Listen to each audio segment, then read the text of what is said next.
बायाचा पदर तिलाच म्हणजे तर आज सकाळी उठायला उशीर होऊन गेला होता, म्हणून पटापट तयारी करून घेतली. तयारी करून डायरेक्ट आपण निघालो आपल्या सलून दुकानाकडे. कसं आहे ना, मालकांनी किराणा दुकान ओपन करून ठेवले ते.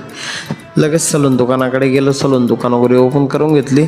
सलून दुकान ओपन करून झाडू वगैरे मारला. तेवढ्यात बघतो तर काय भाऊ, आपल्या आईसाहेबांच्या दर्शनासाठी गेलेले जे भाविक भक्त होते पायी यात्रेला, ते परत येऊन गेले होते.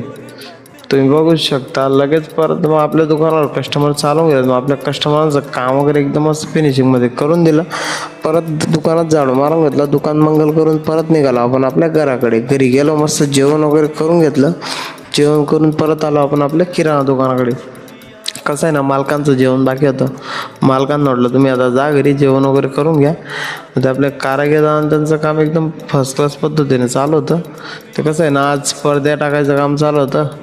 मग त्यांनी ते पडद्या वगैरे टाकायचं काम चालू करून दिलं होतं एकदम पद्धतशीरपणे.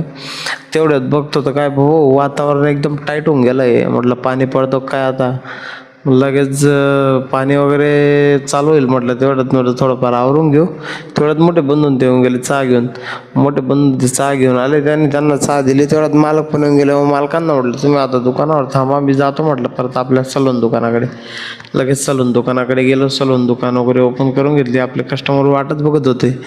लगेच झाडू मारून घेतला. सगळ्या कस्टमरचं काम वगैरे एकदम मस्त फिनिशिंगमध्ये करून दिलं. तुम्ही बघूच शकता. परत दुकानात झाडू मारून घेतला. दुकान मंगल करून परत निघालो आपण आपल्या घराकडे. तर कसं काय वाटलं पब्लिक तुम्हाला आजचा ब्लॉग आवडल्यास लाईक फॉलो शेअर नक्की करा. तुमच्या भावाला जास्तीत जास्त सपोर्ट करा यार.